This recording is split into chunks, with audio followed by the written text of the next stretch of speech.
হোক বা শীতকাল হোক, আমরা কিন্তু বিকেলবেলার দিকে একটু হাঁটতে পছন্দ করি, মানে আশেপাশের যাদের গ্রামের বাড়ি তারা একটু বেশি পছন্দ করে। তো আমারও যেহেতু গ্রামের বাড়ি, তার জন্য শীতের বিকেলবেলা আমি শীতের পোশাক পরে বেরিয়ে পড়লাম হাঁটতে। তার আগে নর্মাল যেগুলো থাকে মুখ টুক ধুয়ে ক্রিম ফ্রিম মাখা এগুলো মেখে নিচ্ছিলাম। তো আমরা কিন্তু বেশিরভাগ মানুষই এখন বাইরে বেরোলেই হেভি মেকআপটাকেই পছন্দ করি, যেমন কড়া করে আইলাইনার পরা, মোটা মোটা করে কাজল পরা, লিপস্টিক পরা, কম্প্যাক্ট ফাউন্ডেশন।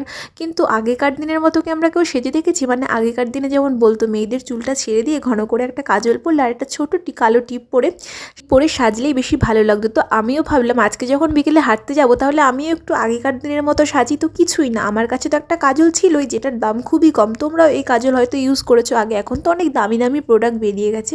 তো ওই কাজলটা দিয়ে কাজল পরে একটা ছোট্ট আইলাইনার টিপ পরে আর পন্সের একটা ক্রিম মেখে নিয়েছিলাম, আর টোনারটা যেহেতু আমি ইউজ করি সেটা ইউজ করেছিলাম করে। আর এই ফুলগুলো তো আগের দিন কিনেছি, এটার ব্লগটাও শেয়ার করা আছে, তোমরা দেখে নিতে পারো আমার চ্যানেলের ভেতরে গিয়ে। তো আমাকে